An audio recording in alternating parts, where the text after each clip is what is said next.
കാര്യത്തിലും തീരെ ശ്രദ്ധിക്കുന്നില്ല. കണ്ടില്ലേ അവന്റെ കോലം? അവനൊരു കുഴപ്പമില്ല. ആണായിട്ടും പെണ്ണായിട്ടും നമുക്കൊന്നേ ഉള്ളൂ. വേണമെങ്കിൽ സൂക്ഷിച്ചോളൂ. ഞാൻ വരട്ടെ മോനെ, നീ ചെന്ന് കുളിക്ക്. ശരി ഡ്രൈവർ ഒരു അമ്മ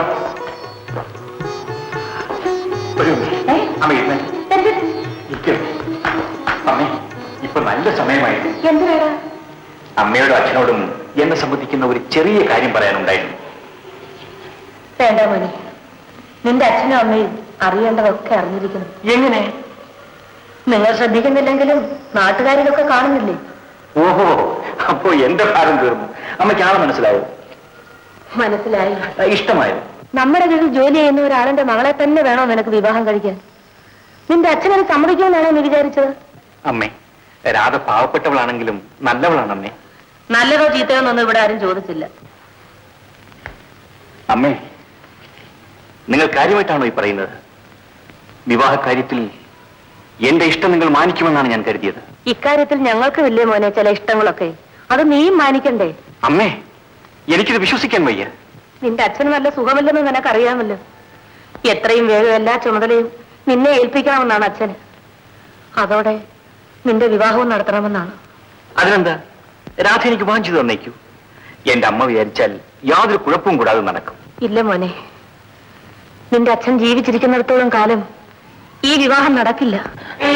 അമ്മേ, എന്ന് അച്ഛൻ പറഞ്ഞു? പറഞ്ഞു.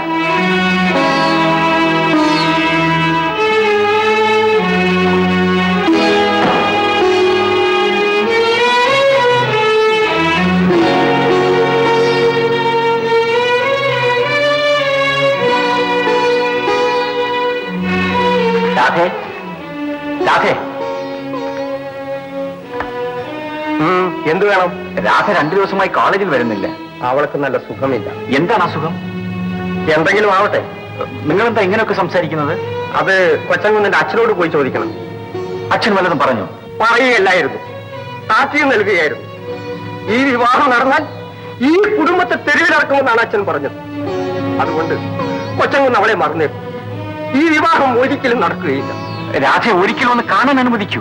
വേണ്ട, ഇനി നിങ്ങളൊന്നും കാണുകയില്ല. ഞാൻ ഒരു നിമിഷം അവളൊന്ന് കണ്ടോ? സാധ്യമല്ല. ഞാൻ അവളെ സ്നേഹിക്കുന്നു, വിവാഹം കഴിക്കാൻ ഒരുക്കമാണ്. അതുകൊണ്ട് തന്നെയാണ് പറഞ്ഞത് കാണാൻ സാധ്യമല്ലെന്ന്. ഞങ്ങൾ അവർക്ക് വേറെ വിവാഹം നിശ്ചയിച്ചു കഴിഞ്ഞു. കൊച്ചൊന്ന് പോണം. എന്ത്? രാധേ, കാണാൻ സാധ്യമല്ല.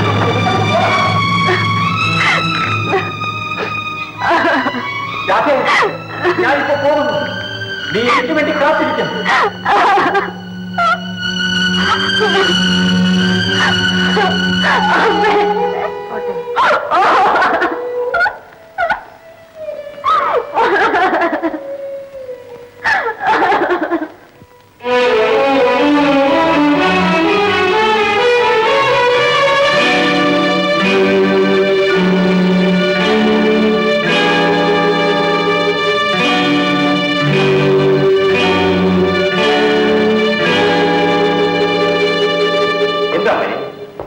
നീ എന്താ ഒന്നും മിണ്ടാതെ നിൽക്കുന്നത്? എന്നെ പോലെ എന്ത് വേണം? എന്റെ അച്ഛൻ കോടീശ്വരനാണ്. എസ്റ്റേറ്റുകൾ, കമ്പനികൾ, കെട്ടിടങ്ങൾ, ഭൂമികൾ ഉണ്ട്. അപ്പോൾ എന്റെ മകൻ വന്ന് അവയുടെയെല്ലാം വിശദമായ കണക്കുകൾ ആവശ്യപ്പെടുകയാണോ? അല്ല, എന്റെ അച്ഛന്റെ ബിസിനസ്സുകളിൽ ഈ മകന്റെ ജീവിതം കൂടി ഉൾപ്പെടുത്തരുതെന്ന് പറയുക. അത് ശരി. അച്ഛൻ പരിഹസിക്കരുത്. മോനെ ചന്ദ്ര, നീ വാ. ദേവകി, അവൻ പറയട്ടെ. അച്ഛാ, ഈ പ്രായത്തിനിടയിൽ ഇതുവരെ അച്ഛനോട് ഞാൻ എതിർത്ത് സംസാരിച്ചിട്ടുണ്ടോ? ഇല്ല. ഇപ്പോഴെന്ത് പറ്റി? ഈ കരകാണാത്ത സമ്പത്തിനിടയിൽ ഒരു പാവപ്പെട്ട പെൺകുട്ടിയെ കല്യാണം കഴിച്ചു കൊണ്ടുവന്നാൽ എന്താണ് അച്ഛാ സംഭവിച്ചു പോകുന്നത്? ഇവിടെ അശുദ്ധമാകുമോ? അത് നശിച്ചു പോകുമോ? ചന്ദ്ര, അച്ഛന് വേണമെങ്കിൽ എന്നോട് ചോദിക്കാമായിരുന്നില്ലേ? എന്നെ താക്കീത് ചെയ്യാമായിരുന്നില്ലേ? എന്തിനാണ് മോനെ നീ ഇങ്ങനെ? അമ്മേ, രാധയുടെ അച്ഛനെ വിളിച്ച് ഈ അച്ഛൻ താക്കീത് ചെയ്തിരിക്കുന്നു. അയാൾ പാവമല്ലേ? ഞാൻ പണക്കാരനാണ്. എടാ, ഞാൻ ഇന്ന് തന്നെ ഈ നിമിഷം എനിക്ക് അവകാശപ്പെട്ടിട്ടുള്ള സർവ്വസ്വത്തുക്കളും എന്റെ സ്ഥാനമാനങ്ങളും നിന്റെ കാമുകിയുടെ അച്ഛന്റെ പേർക്കെടുക്കും. എന്നിട്ട് അവർ ഈ വീട്ടിൽ നിന്ന് താമസമാക്കുന്നു, കാറുകളിൽ യാത്ര ചെയ്യും. നിങ്ങൾ എന്തൊക്കെയാണ് ഈ പറയുന്നത്? ഇതുകൊണ്ടുമായില്ല, അയാളുടെ കീഴിൽ ഒരു ചെറിയ ഉദ്യോഗം വഹിച്ചുകൊണ്ട് നാം 3 പേരും കഷ്ടപ്പെട്ട് ജീവിക്കുന്നു. ഇതൊക്കെ എന്റെ മകന് മനസ്സിലാകുന്നുണ്ട്.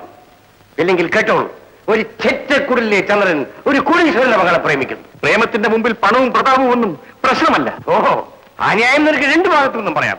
പക്ഷേ മകളുടെ പ്രയോഗം എന്ന് പറയുമ്പോൾ അവളുടെ അച്ഛൻ ആഹ്ലാദം കൊണ്ട് തുള്ളിച്ചാടുമോ, അതോ കാറയച്ച് നിന്നെ കൂട്ടിക്കൊണ്ടു ചെന്ന് മകളുടെ കഴുത്തിൽ താലി കെട്ടിക്കുമോ?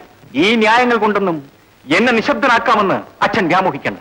എടാ, നിന്നെ ഞാൻ വളർത്തിയെടുത്തത് ഈ ഐശ്വര്യത്തിന്റെ തണലിലാണ്. നിന്റെ ഓരോ ചൂടുവയ്പ്പിലും അതിൻ്റെതായ ആർഭാടമുണ്ടായിരുന്നു. ഇനി അങ്ങോട്ടും, പ്രത്യേകിച്ച് നിന്റെ കല്യാണ കാര്യത്തിലും അത് ഉണ്ടാകണം എന്നുള്ളത് എന്റെ ആവശ്യമാണ്. അച്ഛാ, നിന്റെ കല്യാണം ഞാൻ നിശ്ചയിക്കും, ഞാൻ നടത്തും. പോ അച്ഛാ, പോരാൻ. അച്ഛാ, താലി കെട്ടേണ്ട കൈകൾ എന്റേതാണ്.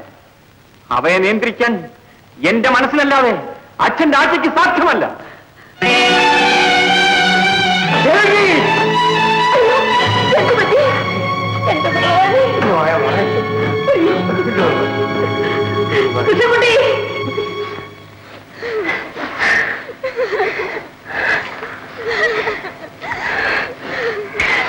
ഇപ്പോഴത്തെ പെൺകുട്ടികൾക്ക് ആത്മഹത്യ ചെയ്യാൻ വലിയ കാരണമൊന്നുമില്ല.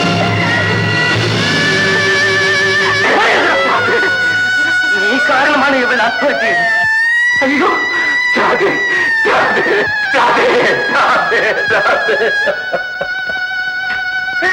അയ്യോ,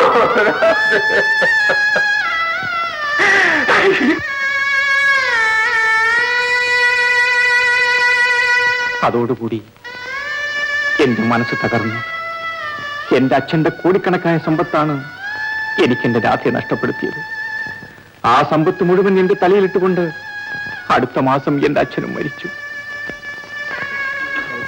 ആ ഭാരം എനിക്ക് താങ്ങാനാവുന്നില്ല. എനിക്ക് നഷ്ടപ്പെട്ടതെല്ലാം തിരിച്ചു വാങ്ങിക്കാൻ ആ പണം കൊണ്ട് കഴിയില്ല.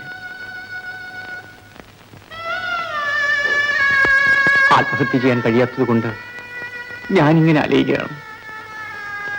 അവസാനം ഇവിടെ എത്തിച്ചേർന്നു. നിന്നെ കാണാനിടയായി. എന്റെ മരിച്ചുപോയ രാധയെ ഞാൻ നിന്നിൽ കാണുന്നു.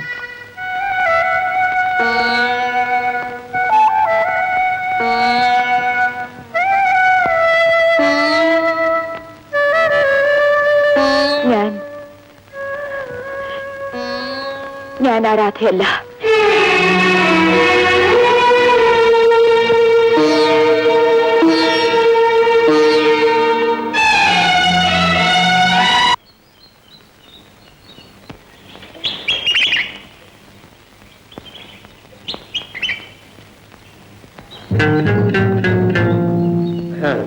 എന്താ സാറേ ഇത്?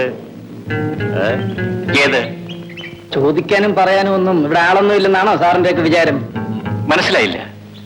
അവർക്ക് സാറിന് ഇഷ്ടമില്ലെന്ന് പറഞ്ഞില്ലേ, പിന്നെ അവിടെ പുറകെ നടന്ന് എന്തിനാ ഇങ്ങനെ ഉപദ്രവിക്കുന്നേ? അങ്ങനെ പോകാൻ തരട്ടെ. മാറി നിൽക്കൂ. ചോദിച്ചതിന് മറുപടി പറഞ്ഞിട്ട് പോണം മിസ്റ്റർ. അവളോട് ഞാൻ എന്റെ കഥ പറയുകയായിരുന്നു. എന്തിന്? അതെ, എന്തിന്? അവളെ വിവാഹം കഴിക്കാൻ എനിക്ക് ആഗ്രഹമുണ്ട്.